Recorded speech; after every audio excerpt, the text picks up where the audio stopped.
Hi everyone, welcome to the class. Right, just a second. Okay, hello everyone, welcome to the class and academy में आप सब लोगों का स्वागत है। मैं हूं सीए पिंकेश ठकरानी और लेट्स क्रैक सीए एग्जाम जो कि यूट्यूब चैनल है हमारा अन अकेडमी का, उसमें आपका बहुत बहुत स्वागत है। दिवाली का मौसम चल रहा है दोस्तों, और दिवाली के मौसम के अंदर में हम लोग आप लोगों के लिए रिवीजन क्लासेस लेकर आ रहे हैं रेगुलरली। और आप देख रहे हैं कि सभी फैकल्टीज कोई ना कोई रिवीजन क्लास अपनी लेकर आई है, उसको प्रीमियर किया जा रहा है आप लोगों के लिए, ताकि आपकी दिवाली में जो है किसी तरह का खलल नहीं पड़े। बिकॉज बेसिकली आप देखेंगे दिवाली आती है और उसके बाद में जो है काफ़ी सारे लोग जो है दिवाली के इसमें लग जाते हैं, उसकी वजह से उनका पढ़ाई जो होता है किसी न किसी तरह से डिस्टर्ब हो जाता है, थोड़ा बहुत लिंक टूट जाता है। और उसकी वजह से होता ये है कि नेक्स्ट टाइम जब वो पढ़ने बैठते हैं तब प्रॉब्लम जाता है। तो अन अकेडमी ने बहुत अच्छा किया कि उन्होंने रिवीजन क्लासेस या फिर जो है क्लासेस को जो है प्रीमियर करवा दिया। तो ये 3-4 दिन जो है लगातार क्लासेस आप लोगों के लिए आ रही है। इसके पहले मैंने 3 क्लासेस जो है प्रीमियर करवाई है। तो ये क्लासेस जो है मैं 11 तारीख को जो है 11 तारीख को जो है मैं इसको बेसिकली शूट कर रहा हूँ, और आप देख सकते हैं कि लगातार जो है क्लासेस शेड्यूल हो चुकी है। सो आज हम लोग बेसिकली कवर करने वाले बेटा रिस्ट्रेन ऑफ ट्रेड, इसके बारे में हम लोग कवर करेंगे। लेकिन उसके पहले मैं आपको बताऊं कि you are at Unacademy's channel and जिसका नाम है बेटा लेट्स क्रैक सीए एग्जामिनेशन, जहां पे आपको मिलते हैं top educators, quality content and obviously the great learning experience. आप में से कई लोग हमसे जुड़े हुए हैं और काफ़ी अच्छी तरह से हमारे साथ में इंटरेक्शन करते हैं। तो मैं आपको बताना चाहूँगा दोस्तों कि अगर आप नए हैं और अभी तक आप लोगों ने अन अकेडमी का ऐप डाउनलोड नहीं किया है तो go get the Unacademy app, जो कि एंड्रॉइड पर iOS पे दोनों डिवाइसेस पे अवेलेबल है। और वहाँ पे आप पाएंगे कि काफ़ी सारे लोगों ने, ठीक है, thousands of lakhs of people has joint. मेरे हिसाब से काफ़ी जो है ये नंबर बढ़ चुका है, ये तो बहुत ही पुराना स्लाइड है। तो आप इसको ज्वाइन कर सकते हैं, वहाँ पर आप अपनी कैटेगरी सिलेक्ट कर सकते हैं। And since we are going to become the chartered accountants, तो आप वहाँ पे कैटेगरी जो है सिलेक्ट करेंगे CA foundation and CA intermediate.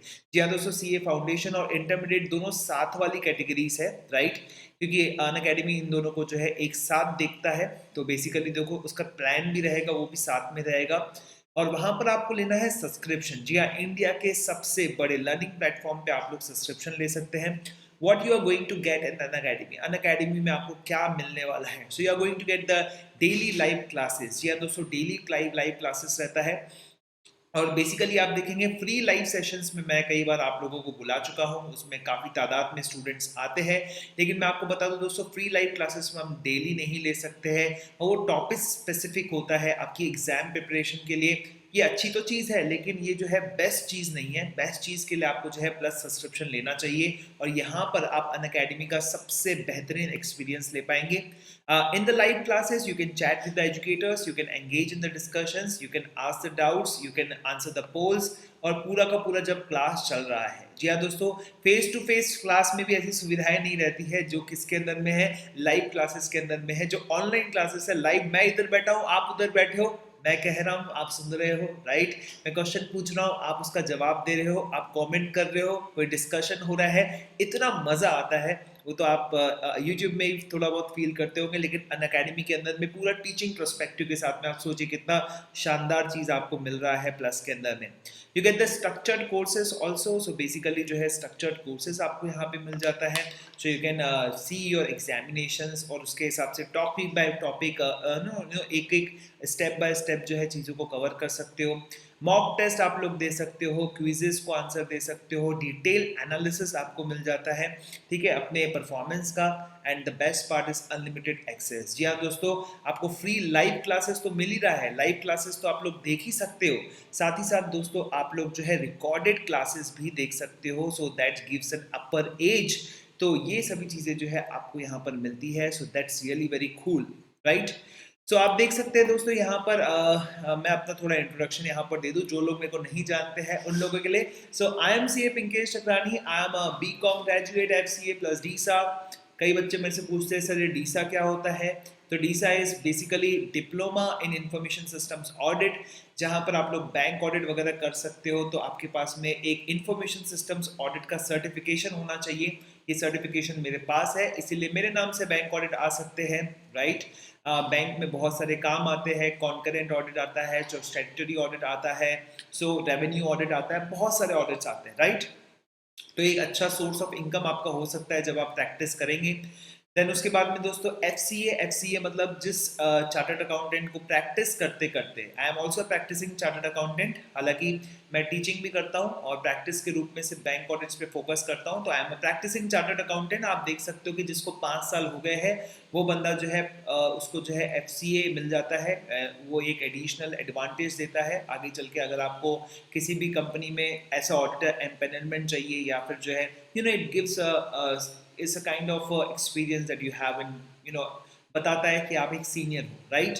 सो आप देख सकते हैं पिछले 8 सालों से, जब मैंने सीए बना उसके कुछ दिनों के बाद ही मैंने पढ़ाना शुरू कर दिया। पिछले 8 सालों से मैं बच्चों को पढ़ा रहा हूँ, सीए स्टूडेंट्स को मेंटर करते आ रहा हूँ। 10,000 से भी ज़्यादा स्टूडेंट्स को मैंने पढ़ाया है काफ़ी सारे कोचिंग इंस्टीट्यूशंस के अंदर में। और मेरा फोकस हमेशा ये रहता है कि स्टूडेंट जो है एआईआर लेकर आ पाए, एंड डेफिनेटली जो है ये इस पे फोकस रहेगा। सीए फाउंडेशन के अंदर में एआईआर नहीं है, आई नो अबाउट इट, ठीक है, लेकिन उसके बावजूद भी हमारी प्रिपरेशन उसी लेवल की होनी चाहिए। पास करने का सबसे बेस्ट तरीका है कि प्रिपरेशन अपनी बहुत ही शानदार करो, राइट।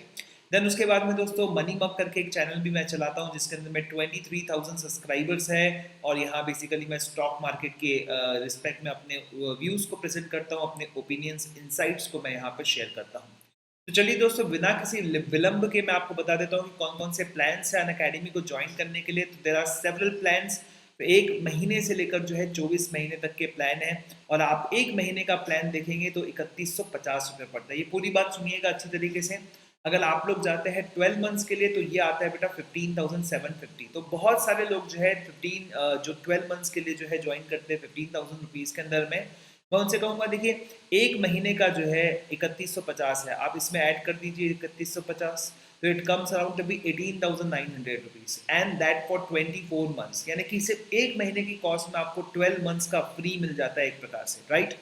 788 रुपीज़ पर मंथ आपको पड़ता है। You can obviously use my code PINKESS to get the 10% off. ये जितनी भी आपको प्राइस दिख रही है 10% ऑफ के बाद में है, राइट। सो आप जो है 10% यूज़ करके जो है बेसिकली जो है PINKESS जो है कोड इस्तेमाल कर सकते हैं। और ये दोनों के लिए it is also for the foundation, it is also for the intermediate, right. So मेरे हिसाब से तो बहुत ही तगड़ा है, बिकॉज आप देखोगे बेटा फाउंडेशन इंटरमीडिएट बाकी जगह पर क्लासेस करने जाओगे तो 1.5 से 2 लाख रुपए तक का जो है खर्चा आ जाता है, ठीक है।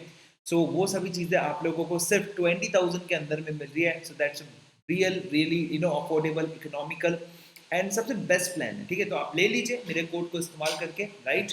अब आप सर बार बार अपने कोड को क्यों इंसिस्ट करते हो? मुझे पता चलता है कि मेरे से कौन सा बच्चा इन्फ्लुएंस हुआ, मेरे से किस बच्चे ने मेरी बात मानी, तो आगे चल के ऐसा होता है कि भाई we are able to identify their names, and therefore वो जो रिक्वेस्ट करते हैं तो उस रिक्वेस्ट के अंदर में सीरियसनेस हमको नजर आता है। वैसे सभी स्टूडेंट्स के लिए हम लोग है, लेकिन एक प्रकार से एक फील गुड अच्छा आता है कि भैया मेरा यूज़ किया उसने कोड, ठीक है।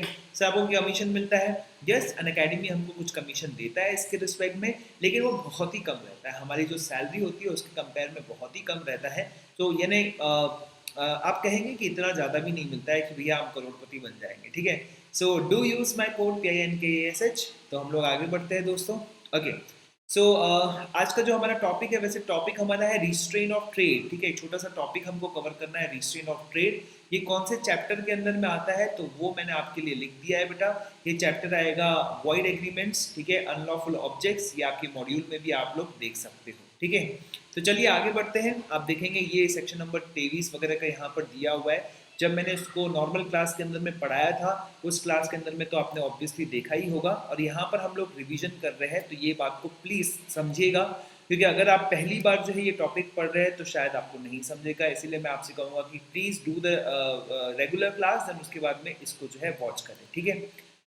Okay, so basically it is meant for December 2020 वाले बच्चे, या फिर जो वो वहाँ पे एग्ज़ाम नहीं देते तो फरवरी में उनको एग्ज़ाम देने का मौका मिलेगा, फरवरी 2021। या फिर हो सकता है कोई मई वाला बच्चा है, मई में उसका जो है एग्ज़ाम ड्यू है और वो बच्चा देखना चाहता है, रिवाइज करना चाहता है, तो उसको भी रिवाइज कर सकता है, राइट।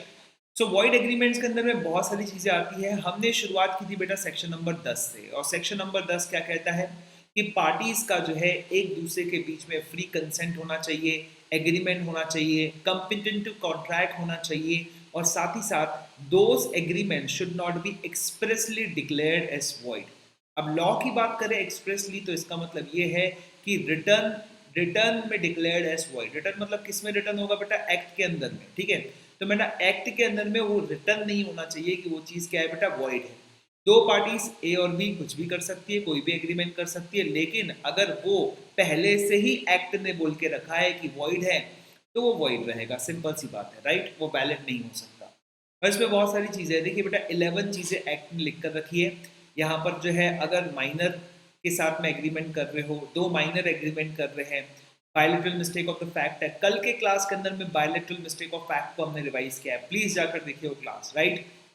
ऑब्जेक्ट कंसीडरेशन अनलॉफुल है, या फिर हम कह दें कि अनलॉफुल इन पार्ट है, तो वो पार्ट क्या हो जाता है? इलीगल हो जाता है, वॉइड हो जाता है, ठीक है। या कंसीडरेशन ही नहीं है, हालांकि इसके रूल्स भी है, तो ये भी हमने कंसीडरेशन वाले चैप्टर में पढ़ा है। या फिर जो है शादी करने से किसी को रोक रहे हो तो वो भी क्या हो जाएगा बेटा? वॉइड हो जाएगा। और आज का हमारा विषय देखिए दोस्तों ये है एग्रीमेंट रिस्ट्रेंट ऑफ ट्रेड, और यहाँ पे कौन सा सेक्शन आ रहा है? Section number 27। तो आज हम इसको डिस्कस करने वाले हैं सेक्शन नंबर 27 को। और आप देखेंगे दोस्तों इसके अलावा जो है चीज़ें रहेगी, बाकी आपकी रिक्वेस्ट के हिसाब से जो है हम लोग उसको लेंगे और उसको रिवाइज कराएंगे, ठीक है। तो बेसिकली आप देखेंगे फ्री कंसेंट के ऊपर में, जो कि डिफिकल्ट टॉपिक समझा जाता है, उसके रिस्पेक्ट में मैंने 3 जो है लेक्चर्स डाल के रखे, ऑलमोस्ट जो है 3 घंटे का कंटेंट, ठीक है। उसके बाद में ये वाले हम रिवाइज करवा रहे, तो मुझे लगता है अराउंड 40 मिनट्स का ये चीज़ आएगा, 40-45 मिनट्स का, ठीक है, या उससे थोड़ा कम भी हो सकता है। तो ये कंटेंट उसके बाद में एक और क्लास में रिकॉर्ड करूँगा, देखूंगा कि किस एरिया में बच्चे को जो है प्रॉब्लम जाता है, तो वो जो है जरूर रिकॉर्ड करके मैं डालने वाला हूँ, ठीक है। तो चलिए दोस्तों सबसे पहले हम लोग सेक्शन नंबर 27 देख लेते हैं कि आपके मॉड्यूल ने क्या लिखा हुआ है, ठीक है। मॉड्यूल ने क्या लिखा हुआ है जरा देख लेते हैं। ओके एवरीवन, अब बेसिकली थोड़ा सा मीनिंग मैं आपको यहाँ पे बता देता हूँ बेटा। रिस्ट्रेन का मतलब होता है when you are putting some kind of restriction, ठीक है, आप किसी को रोक रहे हो, ठीक है। और इसका दूसरा मतलब ये हो सकता है प्रोहिबिशन, ठीक है, प्रोहिबिशन। ओके, प्रोहिबिशन का मतलब है कि कंप्लीट बैन कर रहे हो आप, ठीक है। तो दोनों को आप लोग जो है साथ में लेकर चलेंगे और देखेंगे भैया कोई भी रिस्ट्रिक्शन, कोई भी बैन अगर आप किस पे लगाते हैं? ट्रेड। अगर ट्रेड बोला तो इसका मतलब यहाँ पे क्या आ जाएगा भाई? बिजनेस भी आ जाएगा, प्रोफेशन भी आ जाएगा, ऑक्यूपेशन भी आ जाएगा, ठीक है, सब कुछ आ जाएगी बेटा इसके अंदर में, ठीक है। तो ट्रेड में रिस्ट्रिक्ट मत करना कि ट्रेडिंग ही होना चाहिए, मैन्युफैक्चरिंग नहीं होनी चाहिए, वो भी आ जाएगा, मैन्युफैक्चरिंग भी आ जाएगा इसके अंदर में, सर्विस भी आ जाएगा इसके अंदर में, सब कुछ, ठीक है। सो बेसिकली आप देख रहे हो दोस्तों, अगर आप किसी तरह का रिस्ट्रिक्शन, प्रोहिबिशन डाल रहे हो तो क्या रहेगा? क्या वो वैलिड रहेगा या फिर वो वॉइड रहेगा, ठीक है। सेक्शन नंबर 27 के हिसाब से आज हमें पढ़ना है, वुड दैट बी वैलिड और वुड दैट बी वॉइड, ठीक है। तो चलिए बेटा देखते हैं, पहले इसको वापस मिटा देता हूं मैं, ठीक है। So, an agreement by which any person is restrained by exercising a lawful profession, ठीक है, trade, business of any kind, किसी भी टाइप का ट्रेड, बिजनेस, लॉफुल प्रोफेशन, उसको हमने बोला है मत कर, राइट। फॉर एग्जांपल ए बना नया नया सीए, राइट। ये किसके पास में जो है आर्टिकलशिप करता था? आर्टिकलशिप मतलब क्या होता है बेटा? इंटर्नशिप, ठीक है। किसके पास में इंटर्नशिप करता था बेटा? सीए बी के पास में करता था। तब वो सीए नहीं बना था, लेकिन अब वो सीए बन गया। अब बी को लगा कि ये मेरा बिजनेस खाएगा, ये तो नौजवान है, यूथ है ये, ठीक है। आप सब लोग यूथ हो ना? हो तो नीचे कमेंट में लिखो बेटा जल्दी से, you are youth and you are going to disturb the market, ठीक है। Disturb the market in the sense कि आप लोग बहुत मेहनत करने वाले हो, तगड़ी मेहनत करने वाले हो, बहुत ही सक्सेसफुल चार्टर्ड अकाउंटेंट बनने वाले हो, ठीक है। If you want to become the successful chartered accountant, write there into the comment box, लिखिए yes I want to be a successful chartered accountant, right. जल्दी, मैं रुक रहा हूँ बेटा, अभी तक आपने नहीं किया है तो मैं 5 गिनता हूँ बेटा, 1 2 3 4 5, लिखो बेटा, पॉज करके लिखो वहां पर, I want to be a successful chartered accountant, ठीक है। That's great, right. तो आप देख सकते हैं बेटा, मिस्टर बी के पास में इंटर्नशिप किया, उसके बाद में खुद सीए बन गया। अब ये बड़ा इंटेलिजेंट था, लोग इसके पास खींचे चले आते थे, तो ये बी को बात जो है पता थी अच्छी तरह से। तो बी क्या करता है बेटा? बी ए को बोलता है कि देख भाई, तू मेरे पास इंटर्नशिप करेगा, मैं तेरे को कंप्लीशन का सर्टिफिकेट तभी दूंगा जब तू मेरे पास में एग्रीमेंट करेगा कि भाई यहाँ पर इंटर्नशिप होने के बाद में तू जो है सीए का काम नहीं करने वाला है, सीए का प्रोफेशन नहीं करने वाला, राइट। बताइए दोस्तों, ये बंदा क्यों कर रहा था काम? इंटर्नशिप क्यों कर रहा था? सीए बनने के लिए कर रहा था, आगे चल के सीए से अपनी रोजी रोटी निकालने के लिए, लोगों को सर्विस देने के लिए, अपना अनबायस्ड ओपिनियन देने के लिए, ऑडिट करने के लिए बंदा कर रहा था काम। और आज इस पर जो है सीए बी ने क्या लगा दी बेटा? रिस्ट्रिक्शन लगा दी। कानून क्या कहता है? कानून कहता है कि इस तरह का कोई भी तुकलबी फरमान नहीं चलेगा बेटा, इस तरह की कोई भी हरकत नहीं चलेगी भाई, समझ में आया कि नहीं। इस तरह का रिस्ट्रिक्शन क्या रहेगा, वॉइड रहेगा। सीएए जो रहेगा वो पूरी तरह से स्वतंत्र है दोस्तों, भले ही इसके अंदर में लिखा गया है कि पेनाल्टी लगेगी, वो पेनाल्टी नहीं लग सकती, राइट। समझ में आया कि नहीं। भले ये बंदा जो है केस करने जाएगा, कोर्ट उसको बोल देगा चल भाग यहाँ से, तू जो है एनफोर्स नहीं कर सकता। ये जो एग्रीमेंट है ये क्या है, वॉइड है। सेक्शन नंबर 27 साफ साफ कहता है कि किसी को भी बिजनेस करने से रोकना, प्रोफेशन करने से रोकना, मैन्युफैक्चरिंग करने से रोकना, सर्विस करने से रोकना, ऐसा कोई भी एग्रीमेंट करोगे तो उसका कोई मीनिंग नहीं रहेगा, वो कंप्लीटली क्या रहेगा, वॉइड रहेगा, ठीक है। लेकिन दोस्तों इसमें क्या है बेटा, कुछ रिस्ट्रिक्शंस, इस रिस्ट्रिक्शंस के अंदर में यहाँ पे रिस्ट्रिक्शन क्या है बेटा, वॉइड है। ये तो हमने समझ लिया अच्छी तरीके से, ठीक है। ओके एवरीवन, वॉइड है। अब मान लीजिए सी ए बी ने जो है ए को जो है पैसे दिए थे, ठीक है, पैसे दिए थे, बोले मत करना ये काम, ठीक है। तो भी सी ए क्या कर सकता है बेटा, काम कर सकता है, और उसको पैसे वापस करने की भी जरूरत नहीं है, 5 लाख रुपए वापस करने की जरूरत नहीं है, because such a restriction is void and therefore the agreement is void. और वॉइड एग्रीमेंट के अंदर में हमने क्या पढ़ा है बेटा कि there is no requirement of return of the benefit, आपको जो है बेनिफिट रिटर्न करने का कोई भी आवश्यकता नहीं है। लेकिन बच्चा लोग ये तो बहुत सिंपल है भाई पढ़ना, ये बहुत सिंपल है पढ़ना कि भाई किसी को भी बिजनेस करने से रोक नहीं सकते, किसी को भी लॉफुल बिजनेस करने से नहीं रोक सकते, ट्रेड करने से नहीं रोक सकते, प्रोफेशन मैन्युफैक्चरिंग सर्विस नहीं रोक सकते। लेकिन सर एक बात हम बताइए आप मुझे, क्या इसका कोई एक्सेप्शन नहीं है क्या, हर केस में हम किसी को भी रोक नहीं सकते, ठीक है बेटा, इसका क्या है, एक्सेप्शन है, ठीक है, बहुत सारे एक्सेप्शन हैं। तो यहीं पे ये एक्सेप्शन लिखे हुए हैं, लेकिन मैं इसके लिए एक चार्ट आपको दिखा रहा हूँ, ठीक है। ये चार्ट देखिए बेटा यहाँ पर, सो मेनी एक्सेप्शंस आप देख सकते हैं। तो कुछ लॉ के अंदर में एक्सेप्शंस दिए हुए हैं, तो कुछ कोर्ट केसेस हुए बेटा, कोर्ट केसेस के बेसिस पर एक्सेप्शंस दिए हुए हैं। और ये क्या कहता है कि इन सभी केसेस में, बेटा हिंदी में समझिएगा अच्छी तरह से, इन सभी केसेस के अंदर में, इन सभी केसेस के अंदर, ठीक है, इन सभी केसेस के अंदर, ठीक है, अंदर रिस्ट्रिक्शन वैलिड रहेगा, रिस्ट्रिक्शन ऑन ट्रेड, ठीक है, रिस्ट्रिक्शन ऑन ट्रेड वैलिड रहेगा, ठीक है। यहाँ पर आप वैलिडली जो है रिस्ट्रिक्शन डाल सकते हैं, रहेगा, राइट, ध्यान दीजिएगा। ओके, तो रिवीजन है, थोड़ा फास्ट चलेगा, मैं आपको पहले भी बताया हूँ, ठीक है। तो यहाँ पर देखिए 3 रिस्ट्रिक्शंस है, एक है सेल ऑफ गुडविल, सेकंड है इंडियन पार्टनरशिप एक्ट, और थर्ड है बेटा एलएलपी एक्ट के अंदर में। देन उसके बाद में जुडिशियल इंटरप्रिटेशंस आप देखोगे बेटा, तो वहाँ पे ट्रेड कॉम्बिनेशन, सर्विस एग्रीमेंट और सोलस यानी कि जो है सोल या फिर exclusive dealing agreement and franchise, इसको और क्या कहते हैं बेटा, इसको और कहते हैं सोलस एग्रीमेंट। क्या कहेंगे भाई, सोलस एग्रीमेंट, ठीक है। अब सुन लो बच्चा अच्छी तरीके से, आपके मॉड्यूल के अंदर में इसका एक्सप्लेनेशन नहीं दिया हुआ है, ठीक है, सभी का एक्सप्लेनेशन नहीं दिया हुआ है, ठीक है। तो यहाँ पर कुछ चीज़ें आप स्क्रीनशॉट ले लीजिएगा जो आपके मॉड्यूल के अंदर में नहीं है, और उसको समझने की कोशिश कीजिएगा, right. So we go ahead and हम लोग जो है सबसे पहले यहाँ पर कुछ पढ़ते हैं, ध्यान देखो बेटा। दिस रूल, क्या रूल है बेटा, रूल ये है कि किसी को भी रोक नहीं सकते, टोक नहीं सकते, वो चीज़ क्या रहेगी, वॉइड रहेगी। इसके क्या है, एक्सेप्शंस है, क्या है भाई, एक्सेप्शंस है। और एक्सेप्शंस का मैंने चार्ट बता दिया आपको बेटा, कहाँ से है बेटा एक्सेप्शन, 2 टाइप के एक्सेप्शंस है, एक लॉ के अंदर में दिए गए हैं, प्रोविजंस बनाए गए हैं बहुत सारे एक्ट के अंदर में। स्टेट्यूटरी का मतलब क्या होता है बेटा, लीगल प्रोविजंस, स्टेट्यूटरी मतलब क्या होता है बेटा, लीगल प्रोविजंस के अंदर में लिखा हुआ है। और कुछ केसेस कोर्ट के पास गए, और वो कोर्ट केसेस के अंदर में, जुडिशियल डिसीजंस के अंदर में, केसेस के अंदर में ये बोला गया कि भैया ये रिस्ट्रिक्शंस वैलिड रहेगा, राइट। तो सबसे पहला हमने क्या पढ़ा बेटा उसके अंदर में, सेल ऑफ गुडविल, ये समझाऊंगा बेटा मैं आप लोगों को, क्या बेटा, सेल ऑफ गुडविल, ठीक है। और बेटा उसी स्लाइड पर हम लोग आते हैं, ठीक है, we come to that slides, ठीक है। फिर से मिटा रहा हूँ बेटा यहाँ पर स्पेस की कमी की वजह से। देखो सेल ऑफ गुडविल मैं आपको समझा रहा हूँ, राइट, कम ऑन, ये क्या है, एक्सेप्शन है।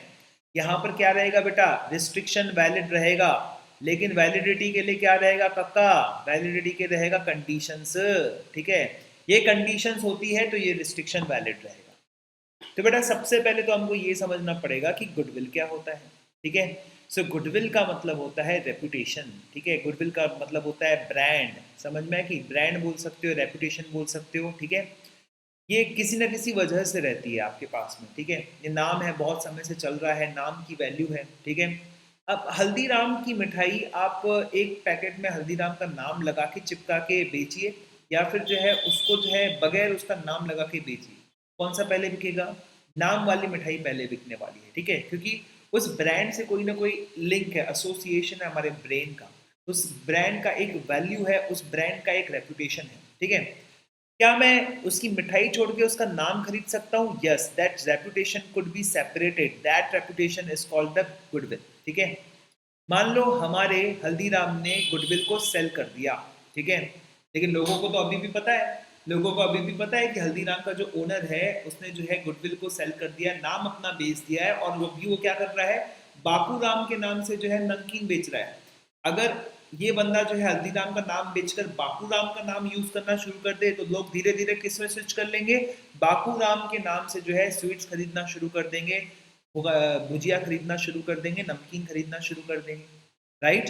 तो ये खरीदने वाला बंदा जो है हल्दीराम वाले को क्या कहता है, इसके ओनर को क्या कहता है कि भाई देख, ऐसा हो गया, मैं तेरे से अभी के अभी हल्दीराम का नाम खरीदा, उसके नाम बाद में तूने जो है बापू राम शुरू कर दिया, तो भैया मेरे को तो धंधे में कोई फायदा ही नहीं होगा, मेरे को तेरा नाम खरीदने से कोई फायदा ही नहीं होगा, मैं तेरा नाम इसीलिए खरीद रहा हूँ ताकि मैं उसके नाम पे प्रोडक्ट्स को बेच सकूं और पैसा कमा सकूं, ठीक है, जो मैंने तेरे को पैसा दिया है वो प्रॉफिट में क्या कर सकूं, रिकवर कर सकूं, वो अमाउंट रिकवर कर सकूं। तो ये हल्दीराम वाले के ऊपर में क्या रिस्ट्रिक्शन लगाता है, वो रिस्ट्रिक्शन लगाता है भाई तू जिंदगी भर लाइफ टाइम, क्या बोल रहा है बेटा, लाइफ टाइम क्या नहीं कर सकता है, तू स्वीट्स का काम नहीं कर सकता है, नमकीन का काम नहीं कर सकता है, ठीक है। समझ में आ रहा है कि नहीं? अब आपका लॉ क्या कहता है, आपका लॉ कहता है कि भैया लाइफ टाइम रिस्ट्रिक्शन वॉइड रहेगा, ठीक है, लाइफ टाइम रिस्ट्रिक्शन क्या रहेगा, वॉइड रहेगा। अगर आपको रिस्ट्रिक्शन लगाना है तो कैसा लगाओ, आप इसको जो है लिमिटेड टाइम का रिस्ट्रिक्शन लगाओ, से 5 साल का इसके ऊपर में रिस्ट्रिक्शन लगाओ, 6 साल का रिस्ट्रिक्शन लगाओ, ठीक है, लिमिटेड टाइम का रिस्ट्रिक्शन लगाओ और लिमिटेड एरिया का लगाओ। समझ में आया कि नहीं? उसको बोलो कि भाई तू पूरे महाराष्ट्र के अंदर में या पूरी इंडिया के अंदर में नेक्स्ट 10 साल तक ये काम नहीं कर पाएगा, तो ये वैलिड है। आप अगर उसके ऊपर में रीजनेबल रिस्ट्रिक्शन लगाते हैं, वो हल्दीराम का नाम कभी भी नहीं यूज कर पाएगा, अगले 5,000 करोड़ साल तक यूज नहीं कर पाएगा। समझ में आया कि नहीं? लेकिन उसको जो है सेम बिजनेस नहीं करने को मिलेगा। कौन सा काम करने को नहीं मिलेगा बेटा? नमकीन का, स्वीट्स का काम करने को नहीं मिलेगा, ठीक है, समझ लो बेटा, नमकीन और स्वीट्स का काम करने को उसको नहीं मिलने वाला है। हमारे मुकेश अंबानी ने एक अपने ऊपर में रिस्ट्रिक्शन ली थी। किसने डाली थी ये रिस्ट्रिक्शन बेटा? छोटे भाई ने। छोटे भाई का नाम क्या है? अनिल। अनिल ने रिस्ट्रिक्शन डाला था बेटा, जब इनका फैमिली बंटवारा हुआ था 2005 के अंदर में रिस्ट्रिक्शन डाला था कि मुकेश जो है टेली कम्युनिकेशन का काम नहीं करेगा 10 साल तक। और मुकेश ने एग्जैक्टली 10 साल के बाद में 2015 में क्या किया बेटा? जियो स्टार्ट किया। आप समझ रहे कि नहीं समझ रहे? दोनों के बीच में क्या हुआ बेटा? बंटवारा हुआ, रिस्ट्रिक्शन डाला गया। कैसा रिस्ट्रिक्शन था? रीजनेबल था कि अनरीजनेबल था? यस सर, लिमिटेड टाइम और लिमिटेड एरिया के लिए रहेगा तो रिस्ट्रिक्शन वैलिड रहेगा, अदरवाइज रिस्ट्रिक्शन वैलिड नहीं रहेगा। तो buyer of the goodwill can put the condition on the seller of the goodwill कि भाई तू सेम बिजनेस नहीं करने वाला है, लिमिटेड टाइम के लिए और लिमिटेड एरिया के लिए। Just a second.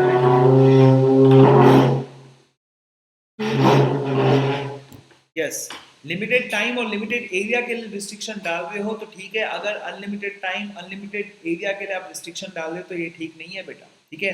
वो चीज़ क्या रहेगी? पूरी तरह से वॉइड रहेगी, वो चीज़ जो है हमारी वैलिड की क्राइटेरिया के अंदर में नहीं आती है, ठीक है। चलिए नेक्स्ट दफ़ा हम लोग चले जाते हैं, नेक्स्ट वाले एग्जाम्पल पे चले जाते हैं। एक काम करते, देखते, पढ़ लेते हैं यहाँ पर क्या लिखा हुआ है, व्हाट इज बीन रिटर्न, ठीक है। एक बार जो है समझ लेते हैं अच्छी तरह से, ठीक है। इसको भी मैं मिटा देता हूँ, ठीक है। जस्ट गो कि आपके टेक्स्ट बुक में क्या लिखा हुआ है। आपका टेक्स्ट बुक मतलब आपका मॉड्यूल, आपके मॉड्यूल के अंदर में क्या लिखा हुआ है, ठीक है। I need to check whether the sound is coming properly और नॉट, जस्ट वेट, या so it's coming perfectly. Around 24 minutes हो गया है, ठीक है। अब देखो बेटा यहाँ क्या लिखा हुआ है, this rule is subject to the following exception, namely पहला एक्सेप्शन कौन सा है? When a person sells the goodwill of the business and agrees with the buyer to refrain, refrain मतलब दूर रहना, ठीक है। कौन सा बिजनेस नहीं करेगा? सिमिलर बिजनेस नहीं करेगा with the specified local limits. Local limits पहले से आप स्पेसिफाई करके रखो, ठीक है, कि ये लिमिट्स लोकल एरियाज में आपको नहीं करना है। सो एज द बायर और successor in interest carries on the business और लाइक, यानी कि जो बायर रहेगा बेटा यानी कि जिसने हल्दीराम का नाम खरीदा है वो बंदा जो है जब तक वो बिजनेस कर रहा है तब तक वो बंदा जो है सेलर ऑफ द गुडविल क्या नहीं कर पाएगा, सिमिलर बिजनेस नहीं कर पाएगा। ठीक है, वो जो है हल्दीराम से अपना एसोसिएशन नहीं बताएगा, वो नहीं ये बार बार सबको जाकर नहीं बोलेगा मैं तो हल्दीराम का काम पहले करता था और ये मेरे से खरीदो माल करके अब मैंने नाम चेंज कर दिया है, बापूराम कर दिया है, राइट। इस तरह का आप उसके ऊपर में जो है रिस्ट्रिक्शन लगा सकते हो। सेलर ऑफ द गुडविल ये सब काम नहीं कर पाएगा। ठीक है, गुडविल क्या होता है ये पूरा का पूरा यहाँ पर लिखा हुआ है, राइट। अब local limits within which the seller of the goodwill agrees not to carry on the business, ये कैसा होना चाहिए बेटा, लोकल लिमिट्स रीजनेबल होना चाहिए। ऐसा नहीं पूरे वर्ल्ड में तो कहीं पर भी वो बिजनेस नहीं कर सकता, राइट। अब हल्दीराम भाई, हल्दीराम के केस में क्या है, हल्दीराम का पूरे वर्ल्ड में नाम है, लेकिन क्या उसका नाम जो है सपोज मंगोलिया में है, उसका नाम मंगोलिया में बहुत कम है, तो हल्दीराम अपना सेलर जो है गुडविल सेल करने के बाद मंगोलिया में काम कर सकता है। यस, वो मंगोलिया में काम कर सकता है। हो सकता है उसका नाम जो है क्यूबा में ना हो, राइट, तो क्या वो बंदा क्यूबा में काम कर सकता है? हाँ, वो क्यूबा में काम कर सकता है। बट हल्दीराम का नाम खरीदने के बाद में हल्दीराम जहां जहां बिजनेस करता था आप रिस्ट्रिक्शन लगाओ कि भाई आप इंडिया में काम नहीं कर सकते। आपने कितना पैसा पे किया उसको, 5,000 करोड़ 6,000 करोड़ रुपए उसको पैसा पे किया है, राइट। इतना जब आपने उसको पैसा पे किया है तो भाई क्या हुआ इसका मतलब, इसका मतलब यही हुआ ना कि आप जो है उसके पूरे बिजनेस को जो है उसके नाम को एंजॉय करना चाहते हो आप लोग। ठीक है, तो आप हल्दीराम के ऊपर में रीजनेबल रिस्ट्रिक्शन लगाओ, लेकिन जहां पर हल्दीराम था ही नहीं वहां पे वो बंदा जो है seller of the Haldiram brand वो काम कर सकता है। ऑब्वियसली हल्दीराम नाम यूज नहीं कर सकता, समझ में है कि नहीं। काम करेगा, नमकीन बनाएगा क्यूबा के अंदर में, मंगोलिया के अंदर में नमकीन बनाएगा, लेकिन हल्दीराम का नाम यूज नहीं करेगा। और टाइम भी आप क्या रखेंगे बेटा, जैसे आपने उसके ऊपर में बोला कि नमकीन मत बनाना इंडिया के अंदर में, तो आप बोलोगे बेटा कि 10 साल तक तू नमकीन नहीं बनाना, तो ये पूरा पूरा लिखना पड़ेगा उसके। तो बात ध्यान रखिए बेटा, it should be for the limited time and the specified area. आप एग्रीमेंट के अंदर में स्पेसिफाई करोगे कौन सी एरिया में काम नहीं करने का है, कितने समय तक काम नहीं करने का है। ठीक है, और नाम जो बेच दिया ना उस पर तो लाइफ टाइम रिस्ट्रिक्शन रहेगा रे बॉस। ठीक है, जो नाम रहेगा, जो गुडविल आपने खरीदा है उस पर कैसा रहेगा बेटा, लाइफ टाइम रिस्ट्रिक्शन रहेगा, वो तो नाम कभी भी यूज नहीं कर पाएगा। ठीक है, right, okay. So the local limits कैसी होनी चाहिए बेटा, रीजनेबल होनी चाहिए। ओके, नेक्स्ट देखते हैं बेटा, और नेक्स्ट देखिए आपके सामने में क्या लिखा हुआ है। नेक्स्ट लिखा हुआ है आपके सामने में Indian partnership act. Indian partnership act में भी पार्टनर्स के ऊपर में क्या डाली जा सकती है, रिस्ट्रिक्शन डाली जा सकती है। A B C D 4 partners है, राइट। चारों पार्टनर्स क्या कर रहे हैं बेटा, बिजनेस कर रहे हैं, बिजनेस के बारे में सब कुछ पता है, तो ए अपना अलग से बिजनेस खोल देता है, राइट। और ये बिजनेस जो है किसके साथ कंपटीशन में आ जाता है, फर्म के साथ में जो है कंपटीशन में आ जाता है। एक तरफ तो भैया ये फर्म के अंदर में खुद पार्टनर है, फर्म को नुकसान पहुंच रहा है, ठीक है, और उसको जो है प्राइवेट प्रॉफिट मिल रहा है। यहाँ पर बताइए क्या ये फर्म जो है इस बंदे के साथ में पार्टनरशिप करने से पहले एग्रीमेंट कर सकती है कि भाई तू प्राइवेट अपना काम नहीं कर सकता? यस, ये रिस्ट्रिक्शन क्या रहेगा, वैलिड रहेगा। भैया ये तो ऐसा हो गया ना, यहाँ पर भी लड्डू मिल रहा है इसको, यहाँ पर भी लड्डू मिल रहा है, नहीं बेटा आप उसको लड्डू खाने से रोक सकते हैं, आप उसको बोल सकते हैं कि तू सिमिलरली जो है यहाँ पर काम नहीं करेगा जब तक तू हमारी फर्म के अंदर में क्या है, पार्टनर है। ठीक है, तो आई होप इट इज क्लियर। चलो देखते हैं क्या है भाई इसके अंदर में। यहाँ पर लिखा हुआ है सेक्शन नंबर 36, ये क्या कहता है, ये आउटगोइंग पार्टनर के बारे में बातें कर रहा है। मैं एक काम करता हूँ ना, पार्टनरशिप एक्ट पे ही आपको पूरा का पूरा लेकर जाता हूँ, क्या इधर उधर भटकने का, right. Coming to the partnership act directly. ठीक है, तो ये अंश मैंने कहाँ से उठाया बेटा, पार्टनरशिप एक्ट से उठाए हैं। ठीक है, और देखते हैं बेटा पार्टनरशिप एक्ट में सेक्शन नंबर 54 क्या कहता है, 55 भी लिखा हुआ है, और 36 तो मैं आपको जो है आपके मॉड्यूल से पढ़ा दूंगा। ठीक है, ये आपके मॉड्यूल में 36 लिखा हुआ है यहाँ पर। ठीक है, ये सबसे बाद वाला है, लेकिन यहाँ देखिए बेटा, ठीक है, मॉड्यूल कंप्लीट पिक्चर नहीं दिया आपको इस बार, पिछले मॉड्यूल के अंदर में काफी अच्छे से जो है समझाई गई थी चीजें। ठीक है, द पार्टनर में का मतलब होता है कर भी सकता है, नहीं भी कर सकता है। ठीक है, upon or in anticipation of the dissolution of the firm, ठीक है, make an agreement that some or all of the will not carry on the similar business. ठीक है, अब ये क्या हो गया बेटा, इसके अंदर में देखिए क्या लिखा हुआ है बेटा, मे अपॉन और इन एंटिसिपेशन, भाई 4 पार्टनर्स है, हो सकता है कि ये लोग जो है जुदा हो जाए, अलग हो जाए, क्या हो जाए बेटा, डिसोल्यूशन हो जाए, तो उसके बाद क्या होगा, ए अपना अलग काम करेगा, बी करेगा, सी करेगा, डी करेगा, राइट। भाई ऐसा अगर सोच है कि भैया कल को सब क्या होने वाले बेटा, अलग होने वाले हैं, डिसोल्यूशन होने वाला है, तो उसके पहले ही ये अपने आप में एक एग्रीमेंट कर सकते हैं कि भाई अलग होंगे हमारे 4 बिजनेस से साथ में। ठीक है, एक बिजनेस ये रखेगा, एक बिजनेस ये रखेगा, एक बिजनेस ये रखेगा, एक ये रखेगा, और चारों के चारों एक दूसरे के बिजनेस के अंदर में हस्तक्षेप नहीं करेंगे अगले 5 साल तक इस एरिया के अंदर में, राइट? क्या इस तरह का रिस्ट्रिक्शन डाला जा सकता है? यस, इस तरह का रिस्ट्रिक्शन डाला जा सकता है, और section number 27 of Indian contract act यहाँ पे काम नहीं करेगा जी। समझ में आया कि नहीं? लेकिन रिस्ट्रिक्शन अगेन कौन सी होनी चाहिए बेटा? रीजनेबल होनी चाहिए, रीजनेबल टाइम के लिए होनी चाहिए, और रीजनेबल एरिया के लिए भी होनी चाहिए। सर समझ में आ गया पूरी तरह से, एकदम बल्ले बल्ले समझ में आ गया। पार्टनर्स डिसोल्यूशन के समय क्या कर सकते हैं? पार्टनर डिसोल्यूशन के समय अपने आप में तय कर सकते हैं कि ये बिजनेस मैं रखूंगा, तू नहीं करेगा उसके अंदर में काम, ये बिजनेस मैं रखूंगा, तू नहीं करेगा उसके अंदर में काम, राइट? और इस तरह से बेसिकली जो है डिसोल्यूशन जो है उसके बाद में सब शांति प्रिय तरीके से अलग हो सकते हैं। सेक्शन नंबर 55 क्या कहता है? सेक्शन नंबर 55 ये कहता है sale of the goodwill after dissolution. Settlement होता है बेटा डिसोल्यूशन के बाद में, जब आपने तय कर लिया कि अलग होना है तो क्या होगा बेटा? सेटलमेंट होगा। सेटलमेंट में किसकी बात उठेगी बेटा? गुडविल की बात उठेगी, ठीक है? अब गुडविल कैसी चीज है भाई? गुडविल ऐसी चीज है जिसके पास है उसके पास में रेपुटेशन खुद ही आ गया, जिसके पास में नाम है रेपुटेशन खुद ही आ गया। अनिल अंबानी बेटा सब कुछ डुबा दिया उसने, उसके पास क्या नहीं था बेटा? कैलिबर नहीं था, लेकिन रिलायंस के नाम पर उसने बहुत पैसा उठाया बेटा, हर जगह से उसने पैसा उठाया। समझ में आया कि नहीं? बैंकों से पैसा उठाया उसने, एफआईआई से पैसा उठाया बेटा, हर जगह से पैसा उठाया। सिर्फ उसके पास में किसका नाम था? बाप का नाम था, रिलायंस का नाम था, ठीक है?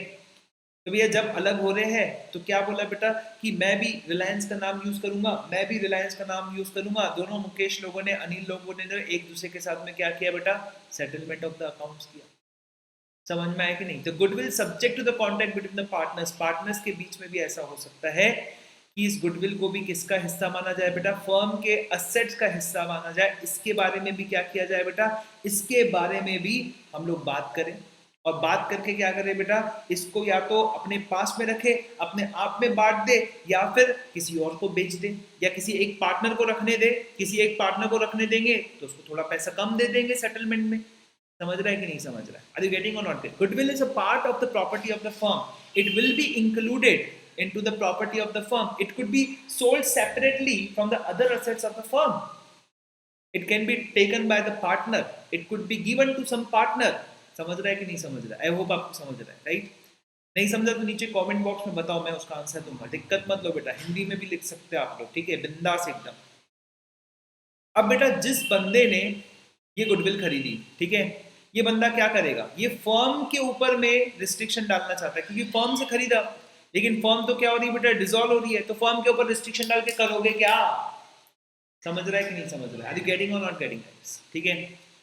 किससे किससे खरीदा बेटा? फर्म से गुडविल खरीदी, और लेकिन फर्म से गुडविल खरीदी जरूर, लेकिन फर्म के ऊपर में जो है आप रिस्ट्रिक्शन डाल के करोगे क्या?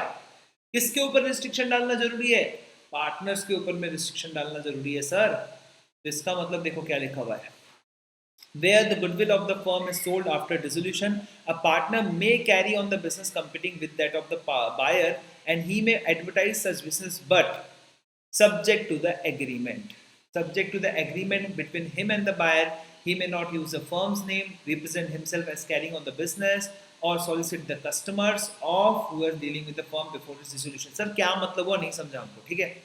देखो जिस बंदे ने गुडविल खरीदी, कोई भी हो सकता है, ये बंदा क्या कर सकता है बेटा? ये बंदा जो है बाकी सभी पार्टनर्स के ऊपर में रिस्ट्रिक्शन लगा सकता है। अगर ये रिस्ट्रिक्शन नहीं है तो वो पार्टनर क्या कर सकता है बेटा?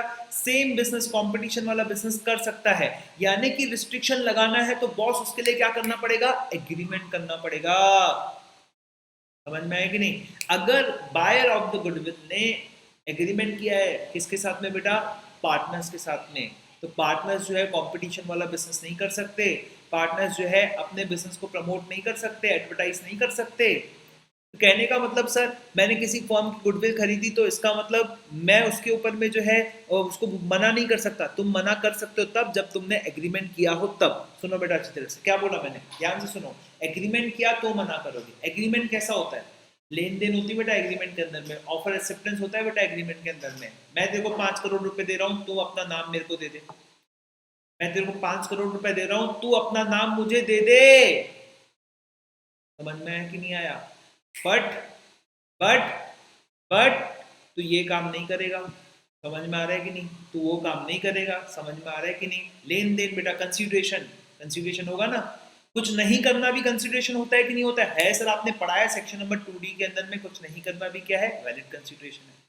तो भाई एग्रीमेंट करने के बाद में हम उस पार्टनर के ऊपर में ये रिस्ट्रिक्शन डाल सकते हैं कि वो फर्म का नाम यूज नहीं करेगा, he may not use that firm's name, अपने आप को फर्म का है, बिजनेस का है इस तरह से रिप्रेजेंट नहीं करेगा, यानी कि वो एडवर्टाइज नहीं कर सकता है, कंपटीशन वाला बिजनेस नहीं कर सकता है, कस्टमर्स को जो है क्या नहीं कर सकता, सॉलिसिट नहीं कर सकता है, कस्टमर्स के पीछे भाग नहीं सकता है। समझ में आ रहा है कि नहीं आ रहा है? राइट। तो इस तरह की चीजें जो है की जा सकती है। ओके, जो भी फर्म से क्या खरीद रहा है बेटा, गुडविल खरीद रहा है। ठीक है, तो ये रही पार्टनरशिप की दो चीजें मैंने आपको यहाँ पर समझाई। और यहाँ पर देखिए तीसरी चीज क्या लिखा हुआ है, agreement in restraint of trade. Any partner may upon the sale of the goodwill of the firm make an agreement with the buyer that such partner will not carry। अब आप क्या कर सकते हो, देखो यहाँ पर एग्रीमेंट करना कंपलसरी है।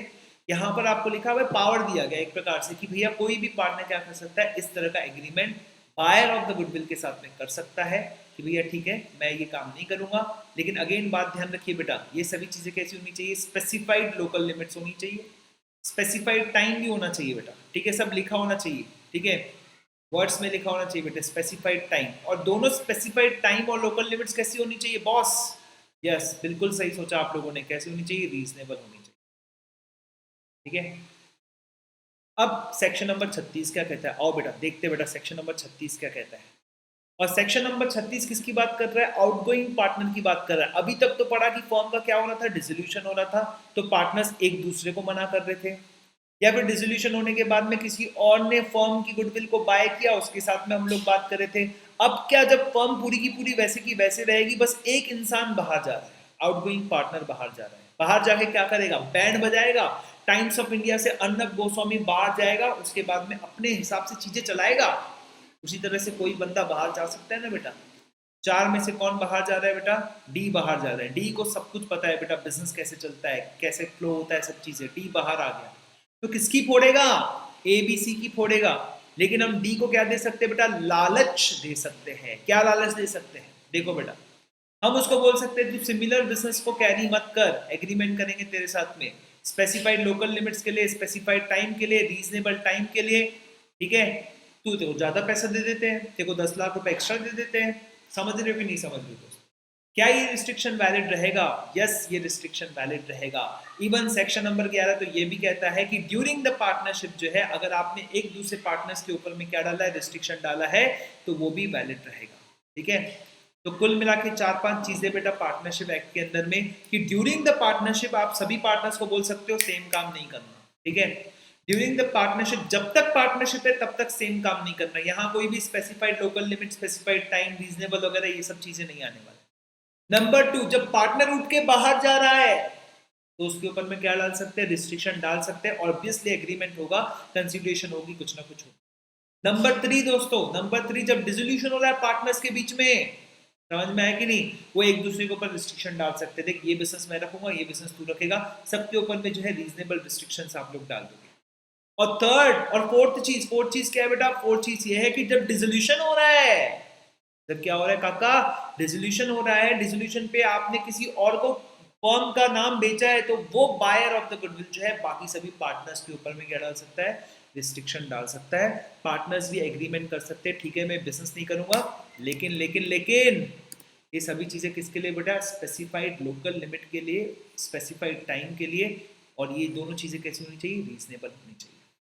बेटा रिस्ट्रिक्शन किस में लगाया है, सिमिलर बिजनेस करने पर रिस्ट्रिक्शन लगाया गया है। ठीक है, इस पे बेटा सिमिलर बिजनेस करने पर रिस्ट्रिक्शन लगाया गया है। ये रिस्ट्रिक्शन ऐसा नहीं लगा है कि भैया आप नाम यूज करोगे 10 साल के बाद में, नाम तो कभी भी यूज नहीं कर पाओगे। खरीद लिया उसने आपका नाम, ठीक है, बेच दिया आपने, आप बेच के निकल गए बेटा नाम। ठीक है, ओके चलो। उसके बाद देखिए आपके मॉड्यूल में एक और चीज नहीं लिखी हुई है, तो वो किसके बारे में बेटा, एलएलपी एक्ट 2008 के ऊपर में है। ठीक है, तो एलएलपी एक्ट में मैंने आपको पढ़ाया है बेटा, एलएलपी अगर आपने नहीं पढ़ा तो मैं प्लस कोर्स इसका स्टार्ट करने वाला हूँ। ठीक है, तो उसको आप लोग जो है प्लस कोर्स में आप एनरोल कर सकते हैं। उसके लिए आप अनअकैडमी के प्लेटफॉर्म पर आएंगे और जो है जल्दी से जल्दी सब्सक्राइब कर लेंगे। ठीक है, राइट। तो एलएलपी एक्ट में हमने जो है काफ़ी स्केड्यूल्स पढ़े, उसमें फर्स्ट स्केड्यूल किसके बारे में कहता है? फर्स्ट स्केड्यूल कहता है कि what would be the terms and conditions between the partners of the LLP in the absence of LLP agreement. अगर एलएलपी एग्रीमेंट नहीं है तो what would be the terms and conditions between the partners. ठीक है, इसके बारे में ही बात करता है। तो बच्चा लोग ध्यान रखिएगा, ये फर्स्ट स्केड्यूल के अंदर में यहाँ से मैंने कुछ अंश उठाया है बेटा, उसका एक छोटा सा पॉइंट मैंने उठाया था। एक ही पॉइंट मुझे दिखा कि एलएलपी वाले जो पार्टनर्स है वो एलएलपी एग्रीमेंट के अंदर में, ठीक है, क्या कर सकते हैं? देखिए, without the consent of the limited liability partnership, ठीक है, एलएलपी एग्रीमेंट नहीं है तो ये ऑटोमेटिकली लागू हो जाएगा। ठीक है, क्या लागू हो जाएगा बेटा? कि पार्टनर्स की कंसेंट के बगैर कोई भी पार्टनर कंपीटिंग वाला बिजनेस जो है अगर करता है, उसमें से कुछ पैसा कमाता है, तो ये जो है किसका पैसा माना जाएगा बेटा? एलएलपी का प्रॉफिट माना जाएगा। यानी कि सिमिलर सिंपल सी बात ये है कि कंपटीशन वाला बिजनेस नहीं कर सकते, सेम नेचर वाला बिजनेस नहीं कर सकते। तो आपको कंसेंट लेकर करने का है, समझ में आया कि नहीं? पूछ के करने का है, एलएलपी से पूछ के करने का है। क्या एलएलपी के पार्टनर से पूछ के करना है? यस, सभी पार्टनर्स ही तो कंसेंट देंगे एलएलपी के अंदर में, उनसे आपको पूछ के करना है। कंपटीशन सेम नेचर वाला बिजनेस, ठीक है, तो एलएलपी में भी है ऐसा बेटा। ठीक है, तो ये रही किसकी बात बेटा? पार्टनर्स की बात रही। ठीक है, एक कंपनी इनकॉर्पोरेट हुई है बेटा, और कंपनी इनकॉर्पोरेट हुई है और उसके आर्टिकल्स ऑफ एसोसिएशन लिखा हुआ है कि मेंबर्स लोग क्या नहीं कर सकते बेटा? कंपटीशन वाला बिजनेस नहीं कर सकते, ये इनवैलिड रहेगा। एक्सेप्शन में थोड़ी ना आता है बेटा, ये कहाँ पे आया एक्सेप्शन के अंदर में? ऐसा कोई लॉ ही नहीं है, अपने आप लिखने से वो चीज सच नहीं हो जाती भाई, लॉ होना चाहिए, लॉ। समझ रहा है कि नहीं समझ रहा है? ये मेरे से एक जने ने क्वेश्चन पूछा था, मैं बता रहा हूँ आंसर। ठीक है, तो डन सर, ये हमारा स्टेटरी प्रोविजंस यहाँ पे पूरा हो गया, बहुत बढ़िया, मज़ा आ गया। ठीक है, अब नेक्स्ट वाली चीज़ पर हम लोग जाते हैं, और ये देखिए मेरा जुडिशियल इंटरप्रिटेशंस, यानी कि कोर्ट केसेस। कोर्ट केसेस मतलब केस लॉ भी बोल सकते हो आप। जज ने बोला है कि इन सभी चीज़ों के अंदर में रिस्ट्रिक्शन वैलिड रहेगा। ठीक है, सबसे पहले क्या पढ़ेंगे बेटा? सबसे पहले पढ़ेंगे सर्विस एग्रीमेंट। ठीक है, तो इसके बारे में नोट्स में तो आपके मॉड्यूल में शायद नहीं लिखा हुआ है, इसीलिए यहाँ पे इंक्लूड नहीं किया गया है। तो I will do one thing, मैं यहीं पर इसको समझाऊंगा। सबसे पहले हम लोग यहाँ पर लेते हैं बेटा सर्विस एग्रीमेंट। यस, अब मैं इसको ऐसा बोलता हूँ कि negative stipulation in service agreement. Negative stipulation का मतलब कहता है negative condition in service agreement. Actually condition नहीं बोलना चाहिए, स्टेपुलेशन यानी कि शर्त है बेटा, एक टर्म एंड कंडीशन है। टर्म है, क्या टर्म है बेटा? निगेटिव टर्म है। निगेटिव टर्म क्या है बेटा? सिंपल है। सपोज मैं इन्फोसिस में काम करता हूँ, नाइट का काम, तो मैं जो है रात में 10 बजे जाता हूँ, सुबह 4 बजे मेरी छुट्टी हो जाती है। ठीक है, फिर मैं घर में जाता हूँ, 4:30 बजे सोता हूँ। ठीक है, 4:30 बजे सोने के बाद में फिर मैं सुबह जो है 10 बजे को उठ जाता हूँ। ठीक है, और 10:30 बजे से लेकर फिर 6 बजे तक शाम को, ठीक है, मैं जो है विप्रो में काम करता हूँ। ठीक है, अब मैं क्या करता हूँ बेटा?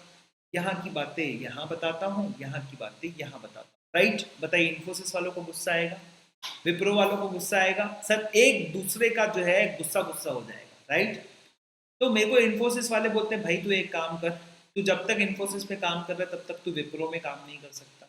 विप्रो वालों को अभी तक पता नहीं है कि इन्फोसिस में भी काम करते। काम करने का बड़ा शौकीन है बेटा, यहाँ भी 6 घंटे काम कर रहा है, यहाँ पर भी जबरदस्त 5.5-6 घंटे काम कर लेते, ज़्यादा ही कर लेता है।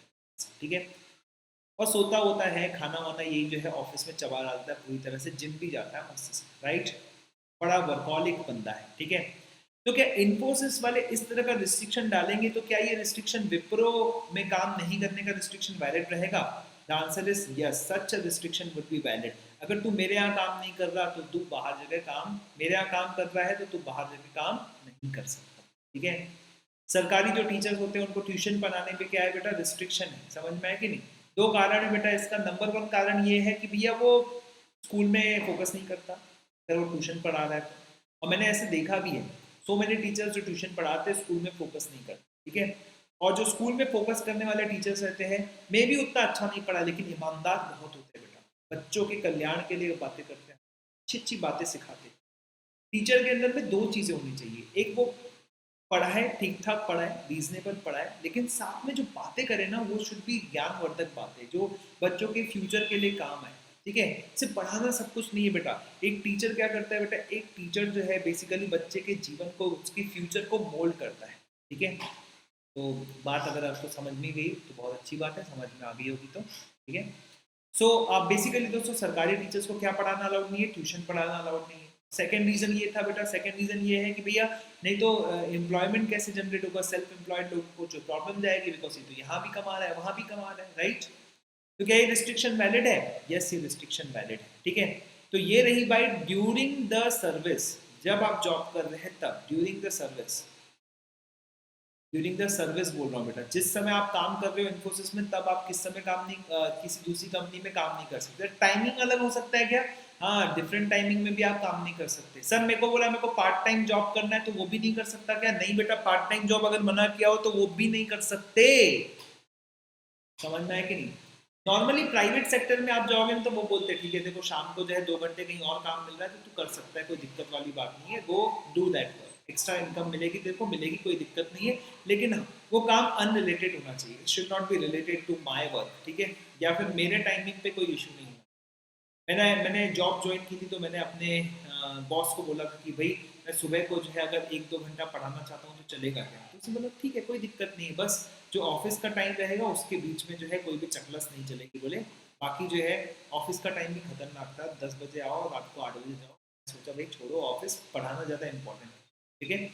So I hope it is clear to you, पूरी तरह से क्लियर है, ठीक है। अगर कोई भी डाउट रहे नीचे कमेंट के अंदर में डालिए, कोई दिक्कत नहीं है बेटा, मैं रहूंगा वहां पर, देखते रहूंगा कमेंट्स आ रही कि नहीं आ रही, ठीक है, ठीक है।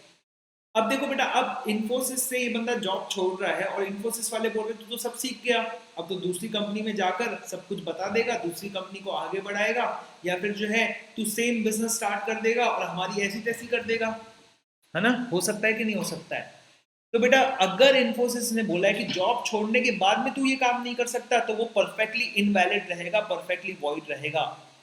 सर कहना क्या चाहते हो?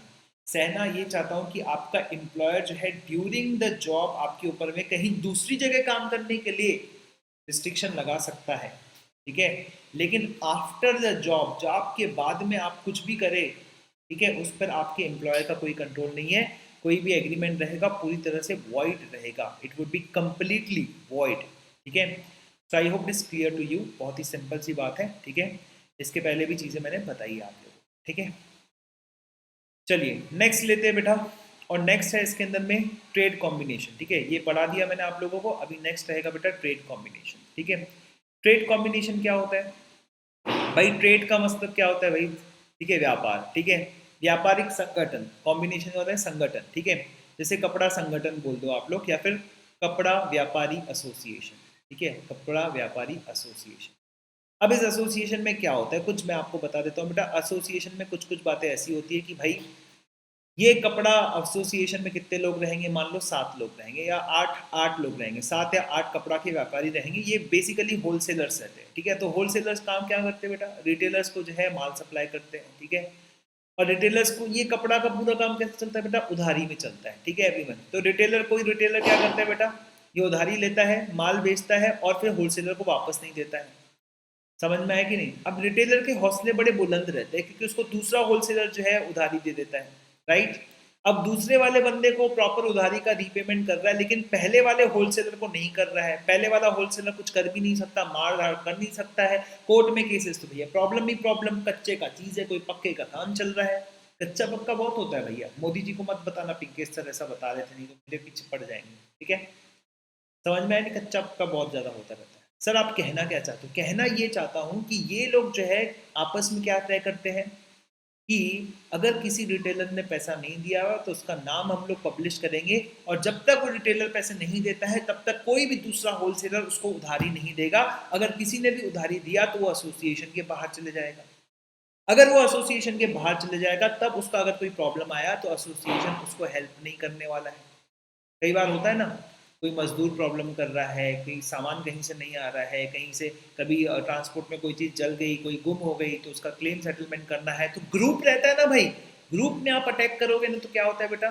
फायदा होता है। एसोसिएशन में आप काम करोगे तो फायदा होता है बेटा। एक पेंसिल को तोड़ना बहुत आराम वाली बात है, लेकिन अगर मैं इसको जो है कंबाइन कर लूँ और फिर तोड़ने की कोशिश करूँ तो बहुत मुश्किल हो जाएगा बेटा। इसीलिए लोग क्या बनाते हैं बेटा? एसोसिएशन बनाते हैं। एसोसिएशन से क्या होता है बेटा? सबका साथ सबका विकास होता है। समझ में आया कि नहीं?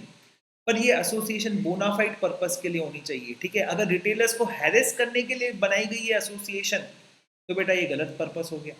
अगर किसी एसोसिएशन का पर्पस अच्छा है, उसके अंदर में रिस्ट्रिक्शन डाली हुई है कि भैया ये काम नहीं करना है, ऐसी उधारी नहीं देनी है, मैक्स टू मैक्स 5% डिस्काउंट देने का है, उससे ज़्यादा नहीं देने का है, अगर ये सब हो रहा है तो वो ट्रेड एसोसिएशन जो है क्या रहेगा, अगर व्यापार को बढ़ाने के लिए, सबको इनकम प्रोवाइड करने के लिए किया गया है, सबका साथ सबका विकास के लिए किया गया है तो वैलिड है। लेकिन उसका पर्पस क्या है बेटा, मैलाफाइड है। उसका पर्पस जो है किसी के व्यापार को क्षति पहुंचानी है, किसी इंडिविजुअल को क्षति पहुंचानी है, जिसकी वजह से व्यापार खराब होता है, तो क्या रहेगा बेटा, वॉइड रहेगा। उस तरह का एसोसिएशन क्या रहेगा बेटा, वॉइड। ऐसे बहुत एसोसिएशन आपको मिल जाएंगे। आईटी वालों के एसोसिएशन हैं, लेबर वालों के एसोसिएशन है, ठीक है, कपड़ा मिल वालों के एसोसिएशन है, हर तरह के व्यापार में इस तरह के आपको एसोसिएशन मिल जाएंगे, ठीक है। कुछ लोग बोलते हैं हमको एसोसिएशन की कोई आवश्यकता नहीं है, एसोसिएशन से बाहर हो जाते हैं, अपना इंडिपेंडेंटली धंधा करते हैं, उसके ऊपर में एसोसिएशन की कोई भी किसी भी तरह की जो है रिस्ट्रिक्शन नहीं लगती है, ठीक है। और उसके बाद में जब कोई प्रॉब्लम जाता है तो कोई उसको साथ भी देने नहीं आता है, ठीक है, इस तरह से। अब सबसे आखिरी में देखिए दोस्तों क्या लिखा हुआ है, सोल या फिर एक्सक्लूसिव डीलिंग एग्रीमेंट, ठीक है। Just I take some water.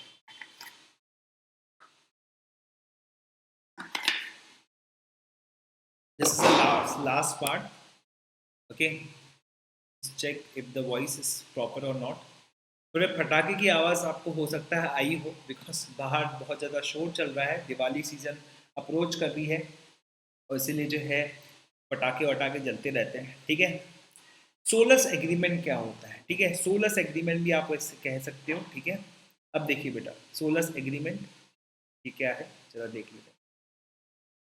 अब बेटा क्या होता है, कई बार जो है मैन्युफैक्चरर जो है वो क्या सोचता है, भाई हम मैन्युफैक्चरिंग पर ज़्यादा कॉन्सेंट्रेट करते हैं, ठीक है, हम मैन्युफैक्चरिंग से रिलेटेड सभी रिसर्च वगैरह करते हैं, सब कुछ करते हैं, लेकिन भाई इसका जो सामान बनेगा, जो भी प्रोडक्ट बनेगा, इस प्रोडक्ट का जो है डिस्ट्रीब्यूशन, क्या बोले बेटा, डिस्ट्रीब्यूशन, या फिर क्या बोलते बेटा इसका, मार्केटिंग, ठीक है, मार्केटिंग, या फिर इसके सेल्स का पूरा काम जो है किसी और एजेंसी को दे देते हैं, किसी एजेंसी को दे देते हैं, क्योंकि एजेंसी जो है बहुत इफिशिएंटली काम करेगी, ठीक है।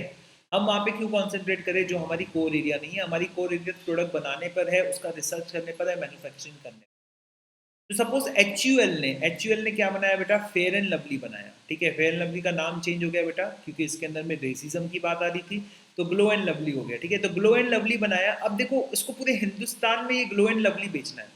एचयूएल को पता है कि मैन्युफैक्चरिंग फर्स्ट क्लास करता है, एडवर्टाइजमेंट फर्स्ट क्लास करता है, लेकिन हर जगह इंडिया में जो है छोटे छोटे आउटलेट खोलेगा तो इसकी क्या बढ़ जाएगी बेटा, कॉस्ट बढ़ जाएगी, समझ में आया कि नहीं। और ये कॉस्ट बढ़ जाएगी, साथ ही साथ ये जो बेचने वाले लोग हैं इनको ट्रेनिंग देनी पड़ेगी, ट्रेनिंग के साथ में नुकसान होता है, तो बहुत बड़ी लेवल पे नुकसान हो सकता है, बहुत बड़ी लेवल पे एम्प्लॉइज रखने पड़ेंगे। अरे बाप रे, इतनी पहले से इतनी बड़ी बड़ी मैन्युफैक्चरिंग फैसिलिटी है, उसको संभाल नहीं पा रहे, तो इतने सारों को कैसे संभालेंगे, ठीक है। तो ये बंदा बात करता है किससे बेटा, ए से। ए को बोलता है देख ए, ये पूरा का पूरा ग्लो एंड लवली जो भी मैं मैन्युफैक्चर करूंगा वो पूरा का पूरा तेरे को दे दूंगा, ठीक है।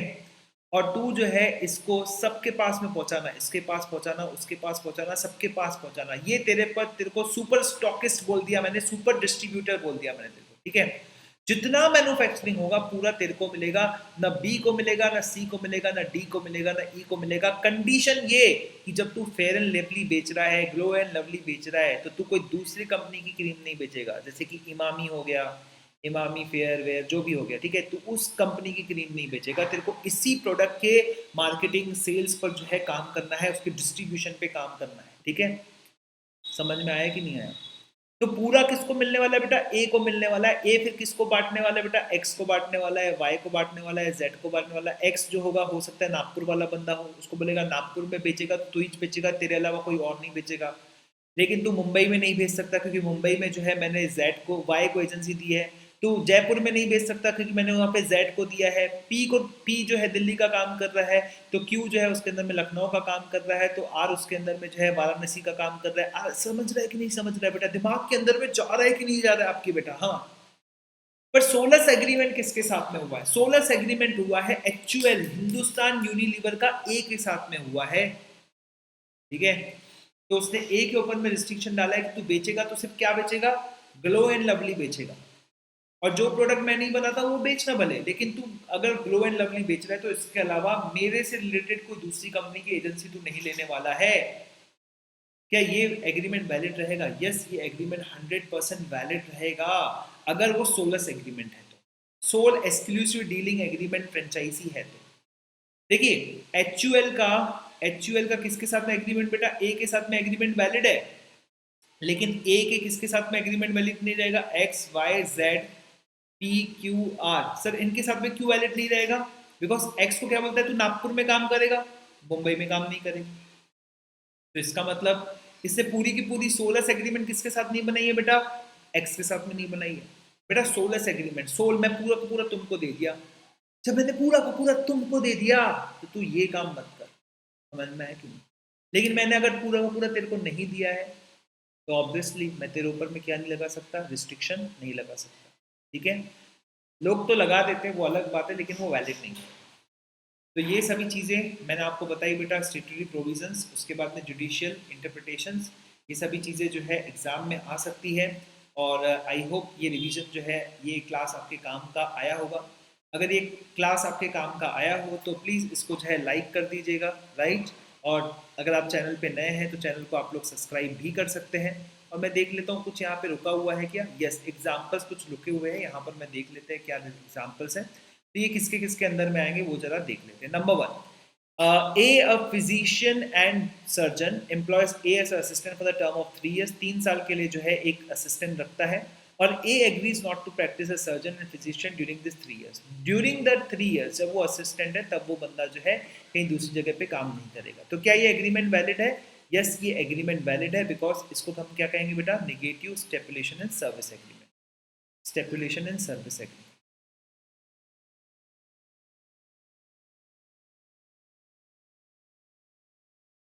सर ये क्यों वैलिड है? क्योंकि ये ड्यूरिंग द एम्प्लॉयमेंट है। मान लीजिए सपोज हमारा बी जो है भग गया वहां से, और उसके बाद में वो बंदा क्या कर रहा है बेटा? वो बंदा सर्जन का काम कर रहा है, तो हमारा ए बी क्या करेगा बेटा? बी क्या करेगा? सिंपली बी जो है कोर्ट में जाएगा, और कोर्ट में जाके क्या ऑर्डर लेकर आएगा बेटा? इंजंक्शन का ऑर्डर लेकर आएगा। इंजंक्शन का मतलब क्या होता है सर? इंजंक्शन का मतलब होता है स्टे ऑर्डर। किसके ऊपर में स्टे आएगा बेटा? ए के ऊपर में स्टे आएगा कि A can not practice as a surgeon because he is under the agreement for the 3 years, ठीक है? ड्यूरिंग द एम्प्लॉयमेंट नहीं कर सकता, ठीक है? डन, कोई दिक्कत नहीं सर, ठीक है? Number 2, an agreement by the manufacturer to sell during the certain period is entire production। अरे बाप रे सर, इसको क्या बोलते हैं? सोलस एग्रीमेंट, ठीक है? क्या ये वैलिड रहेगा? यस सर, ये वैलिड रहेगा। It's not a restraint in trade, और such a restraint would be a valid restraint, ठीक है सर? बहुत बढ़िया। नंबर 3 देख लेते हैं। आई गेस 1 घंटा हो गया होगा, बिकॉज 1 घंटे से ऊपर का लेक्चर नहीं लेने का है, ठीक है? क्योंकि आप में से कई सारे स्टूडेंट्स होते हैं सर रिवाइज करना है तो 1.5x की स्पीड के साथ हम रिवाइज करते हैं। दैट्स रियली वेरी गुड, मुझे स्ट्रैटेजी अच्छी लगती है। रिवाइज करना है, जल्दी जल्दी रिवाइज करो, ठीक है? An agreement among the seller of the particular commodity not to sell the commodity for less than the fixed price is not an agreement restraint of trade, क्योंकि एक कम्युनिटी है। कम्युनिटी मतलब क्या हो गया बेटा? ट्रेड कॉम्बिनेशन हो गया। ट्रेड कॉम्बिनेशन अगर बोनाफाइड पर्पस के लिए, ध्यान दो बेटा, सबका साथ सबका विकास के लिए, किसान लोग अपने आप में एग्रीमेंट करते हैं कि धान पर क्विंटल हम लोग जो है 1500 रुपए से कम में नहीं बेचेंगे, ताकि सब लोगों को जो है पैसा मिलता रहे, घाटा ना हो किसी का भी। तो क्या ये वैलिड नहीं है? बोनाफाइड नहीं है? यस, ये बोनाफाइड है, ठीक है? सबकी इनकम सस्टेन रहेगी और इसकी वजह से सबका घर चलेगा, राइट? सबका घर चलना चाहिए बेटा, okay okay. So I hope this is clear to each one of you guys, ठीक है? पूरी तरह से। अगर इसके अलावा कोई भी दूसरी दिक्कत है, कोई दूसरे चीज़ पर आपको चाहिए क्लास वगैरह, तो you can obviously you can there put in the comment box. मैं देखूंगा दोस्तों, जब ये वीडियो अपलोड हुआ है उसके 1-2 दिन तक मैं देखते रहूँगा किस तरह की कमेंट्स आई है, तो उसके हिसाब से जो है हम बाद में वीडियो लेकर आएंगे। इसके अलावा एक और क्लास, एक और टॉपिक मैं सोच रहा हूँ जो अभी मैं प्री रिकॉर्ड कर लूँ आप लोगों के लिए, so I will be doing that soon, ठीक है? तब तक के लिए नमस्कार दोस्तों, ठीक है? चैनल आपने सब्सक्राइब नहीं किया तो चैनल सब्सक्राइब कर लीजिए, और जी हाँ, जल्द से जल्द जो है सब्सक्रिप्शन ले लीजिए अनअकैडमी का, बिकॉज कभी भी जो है ऑफर्स चेंज हो सकते हैं and it may cause you loss. अलग अलग तरह के प्लान्स मैंने यहाँ पर बताए हैं। 10% डिस्काउंट के लिए जो है आप कोड ऑब्वियसली यूज़ कर सकते हैं। सबसे बेस्ट प्लान जो मेरा सजेस्टेड प्लान रहता है वो तो 24 मंथ्स का है, लेकिन आपको 12 मंथ्स का भी लेना है तो वो भी आप ले सकते हो। Use the code PINKESH। Will be meeting you soon. ठीक है, बाय बाय, टेक केयर।